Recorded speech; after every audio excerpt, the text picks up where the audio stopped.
S'épanouir, la rubrique Manu Tessori. Vos enfants ont tous du talent sur Radio Laser. Bonjour Emmanuel Pelletier. Bonjour Laurent. 15 ans d'expérience en tant que professeur des écoles. Vous êtes actuellement éducatrice Montessori et basée à Bru, aussi psychopédagogue en pédagogie positive. Et on parlera dans les prochaines semaines de votre pratique des réflexes archaïques. Aujourd'hui, nous poursuivons notre apprentissage avec vous de la pédagogie positive et on va parler d'émotions. On débute avec une histoire. Tout à fait. J'aime bien commencer à la rubrique avec une petite histoire. Par exemple, lorsque j'emmène ma fille à l'école, j'entends parfois ce type de phrase. « Mais arrête de pleurer, c'est rien, tu n'as pas mal. » Ou « Mais arrête ton caprice, enfin, là, c'est le moment d'aller à l'école. » Je vois alors un parent énervé par la situation et son enfant incapable de se calmer malgré les paroles de son parent. Une fois, ma fille m'a fait cette remarque. « Mais maman, regarde, la petite fille, elle peut pas se calmer car elle a trop d'émotions. Il faudrait qu'elle les fasse partir pour aller mieux. » L'enfant, à cette époque-là, avait à peine 4 ans. Mais qu'est-ce qu'il en est chez les enfants plus âgés lorsque les émotions prennent le dessus ?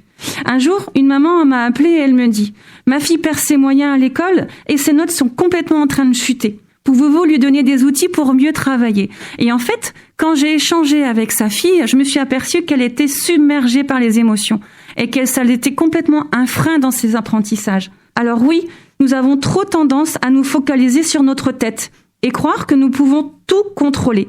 Sauf que là, les émotions prennent tellement de place que, à ce moment-là, notre cerveau, il est complètement verrouillé. Donc oui, il faudrait vraiment prendre le temps d'écouter nos émotions. Justement, on a tous et toutes notre définition des émotions, mais on voudrait bien vous écouter du moins votre définition de l'émotion en tant qu'experte. En fait, qu'est-ce que c'est qu'une émotion ? Une émotion, c'est un ressenti. Il peut être positif ou négatif. L'émotion, elle est spontanée, elle est involontaire et universelle. C'est-à-dire que tout à chacun, on a les mêmes émotions. Et elle se fait en général en 3 étapes.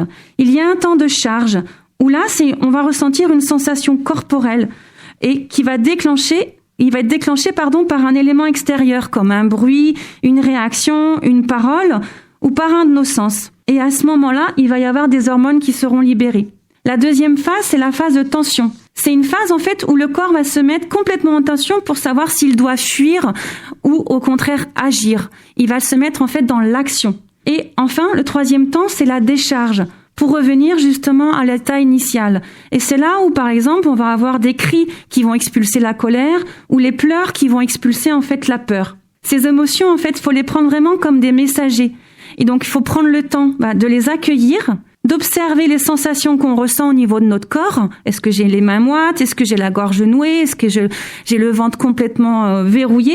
Et surtout, il faut arriver à les verbaliser. En fait, elles sont là pour nous montrer que nous avons un besoin qui n'est pas assouvi. Et lorsque nous sommes en colère, nous pouvons ressentir des tensions au niveau du corps, les mains qui se serrent, comme je vous disais tout à l'heure, la bouche qui se crispe, en fait, parce que nous nous sentons pas écoutés à ce moment-là et que peut-être que nos valeurs ont été touchées. Et à ce moment-là, en fait, nous avons besoin d'être respectés. Donc, si vous ne voulez pas ressembler à des cocottes minutes prêtes à exploser à force de les ignorer, ces fameuses émotions, prenez le temps vraiment de les accueillir et de poser des mots dessus. En fait, il faut savoir que notre cerveau, il n'est pas mature avant 25 ans et que les tout petits ne sont pas en mesure de prendre du recul.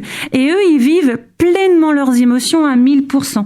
Donc, est-ce que vous savez, Laurent, que notre cerveau, il a 3 parties ? Ça me rappelle les cours à l'école, j'ai oublié, je sais qu'il y a le cortex, mais... Exactement. Le cortex, comme vous dites, il gère tout ce qui est l'analyse, la réflexion, les pensées. Et ensuite, il y a le cerveau limbique, lui qui gère nos fameuses émotions. Et il y a le cerveau reptilien qui gère nos besoins vitaux. Et en fait, lorsqu'un enfant est aux prises avec une émotion, c'est son cerveau limbique qui va prendre le dessus. Le cortex, il va être complètement déconnecté, si bien qu'il ne pourra pas analyser la situation qu'il vit, il pourra pas vous répondre. Donc c'est à nous d'aller nous reconnecter à son cerveau limbique. Alors maintenant qu'on a vu les 3 phases du cerveau, comment on fait pour aider nos enfants à accueillir les émotions, à exprimer leurs besoins ? Je vais vous donner un exemple. Ma puce qui a 5 ans, en ce moment, elle adore les Lego. Et l'autre jour, en fait, ce qui s'est passé, c'est que toute sa construction, sur laquelle elle a passé plus d'1 heure en voulant me la montrer, elle est tombée. Donc ce qui s'est passé, elle a explosé, elle a crié, enfin elle pleurait, elle vivait vraiment sa tristesse. Donc là, ce que j'ai fait, c'est que j'ai vraiment inspiré parce que sa décharge, c'était pas contre moi. Donc j'ai pris le temps d'inspirer pour me connecter à elle. Ensuite, j'ai verbalisé son ressenti parce qu'elle était incapable de mettre des mots dessus. Donc je lui ai dit, bah oui, je vois que tu es triste, t'as passé beaucoup de temps à faire ta construction et je vois bien que là, ça te prend énormément d'émotions. Et en faisant cela, en fait, je me connecte à son cerveau limbique, car je pose des mots qui sont en lien avec ses propres émotions. Une fois que l'émotion est passée, je lui demande ce qu'elle souhaite faire. Est-ce que tu souhaites la refaire? Est-ce que tu souhaites faire autre chose? Est-ce que je peux t'aider? Et en faisant cela, je me reconnecte à son cortex. Et surtout, je lui montre que j'ai de l'intérêt à ce qui vient de se passer. Et cela lui permet aussi d'évacuer son mal-être.